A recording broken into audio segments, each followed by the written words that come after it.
There are people who get genuinely exhausted from small talk. Not bored, not slightly annoyed. Exhausted. Weather. Work. How are you? I'm good. The same patterns, the same scripts, the same predictable exchanges.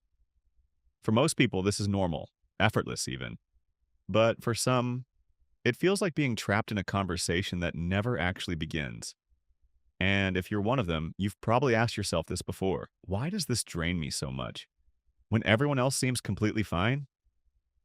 Here's the truth. Hating small talk doesn't mean you're antisocial. It doesn't mean you lack social skills. And it definitely doesn't mean you're difficult. What it might mean is that your brain is operating on a completely different level of social processing. And once you understand what's really happening, you'll never see conversations the same way again. Let's start with something simple. Why does small talk even exist?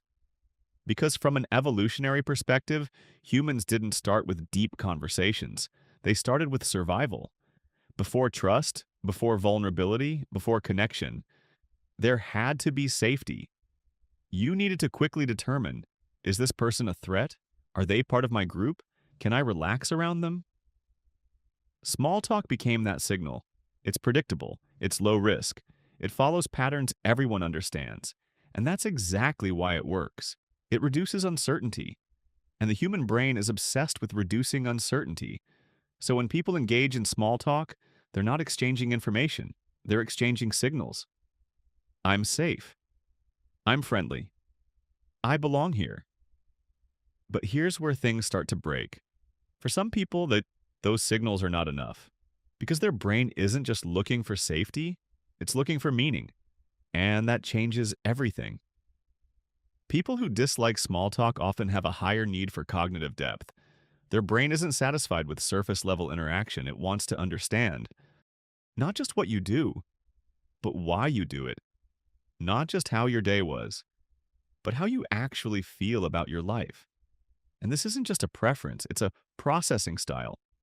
Research in psychology suggests that individuals who score high in traits like openness to experience, introspection, and analytical thinking tend to seek deeper, more complex interactions.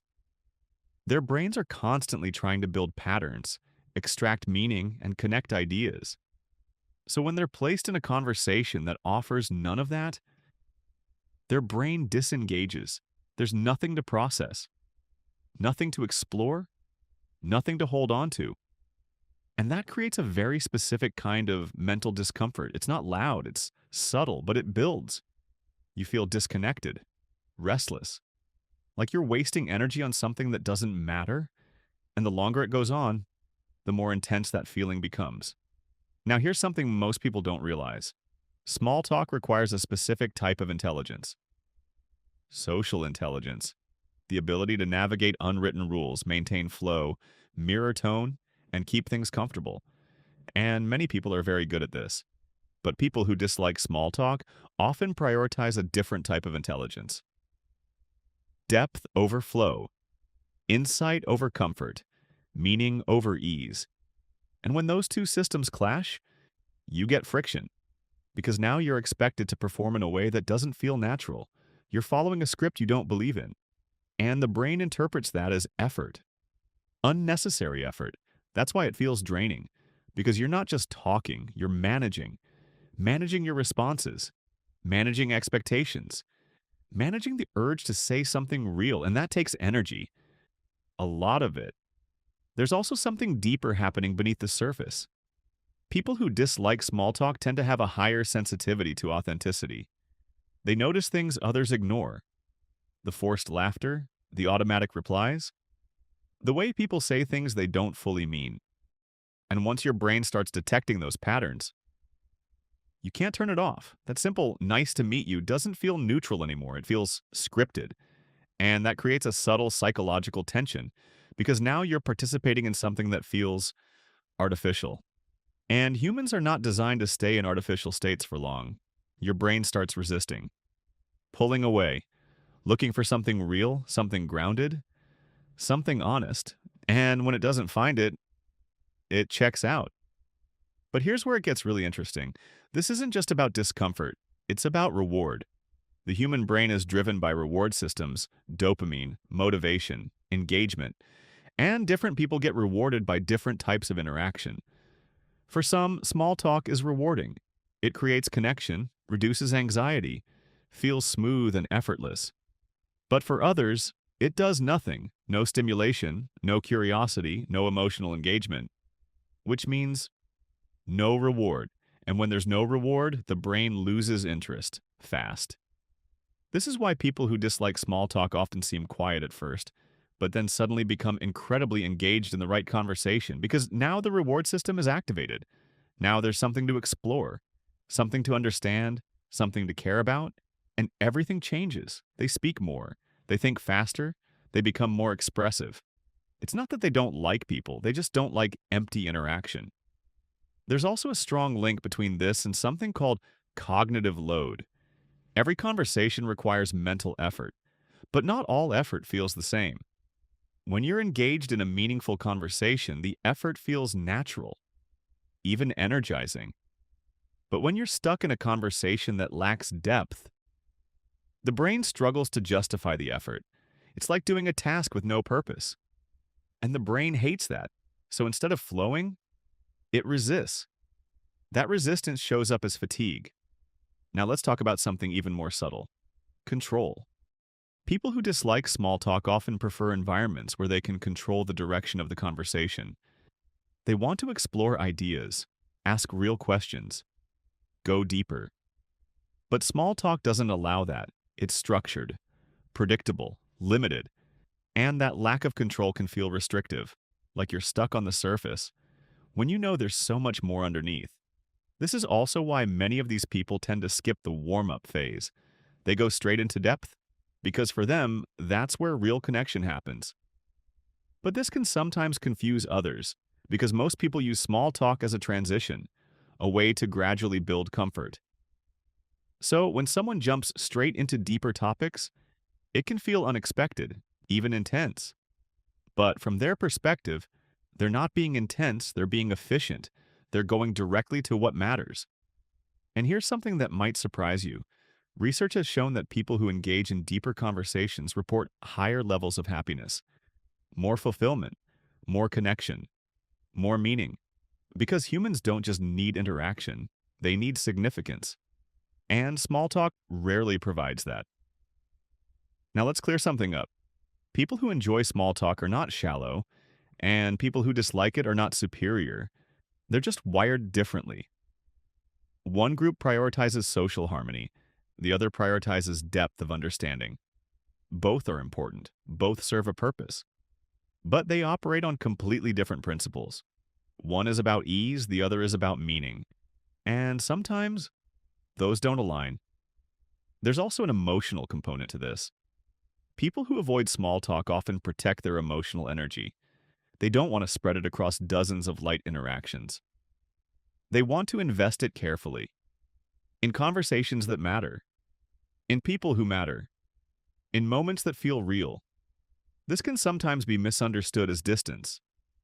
But it's not distance. It's selectivity. And selectivity requires awareness. You're constantly evaluating, is this worth my energy? Is this real? Is this meaningful? And if the answer is no, your brain disengages, not out of arrogance, but out of efficiency, because it's optimizing for something deeper. There's also a connection to introversion, but it's not that simple. Not all introverts hate small talk, and not all people who hate small talk are introverts. This is more about depth preference than social energy. Some people recharge alone. Others recharge through meaningful interaction. But both can be drained by superficial conversation.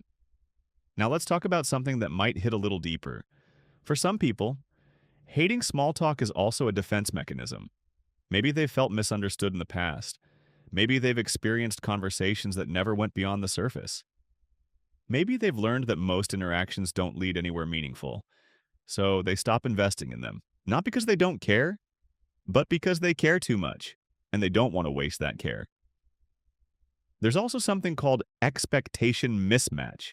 If your brain expects depth and consistently receives surface-level interaction, that gap creates frustration. Over time, that frustration turns into avoidance, and eventually, into identity. I just don't like small talk. But underneath that statement is often something deeper. I want something real. And that's a very different message. Now, here's where everything comes together. At its core, this isn't about conversation, it's about how you experience meaning. Some people find meaning in smooth interaction, in shared rituals, in simple connection. Others find meaning in depth, in insight, in understanding. And both are valid, but they lead to completely different experiences of the same situation. So when someone asks, "Why are you so quiet?" they're seeing behavior, not processing. Because in your mind, there's nothing to engage with yet. No depth, no signal, no reason to invest. But the moment that changes, so do you. And that's the part people don't always see. Now let's talk about what this means for your life. If you hate small talk, you don't need to force yourself to love it, but you do need to understand it. Because it's a tool, not a destination. It opens doors, creates opportunities, allows deeper conversations to happen later. Think of it as a gateway. You don't have to stay there, but sometimes you have to pass through it. The key is knowing when to move beyond it, when to shift, when to ask something real, because often people are waiting for that. They just don't know how to start. So what does all of this mean? If you dislike small talk, you're not broken. You're not antisocial. You're not difficult. Your brain simply values depth over routine, meaning over predictability, connection over convention. And once you understand that, you stop trying to fit into conversations that were never designed for you, and you start creating ones that are. Because at the end of the day, it's not about talking more, it's about talking better. And when you find people who operate on the same frequency, you won't need small talk at all because the conversation will start where it actually matters.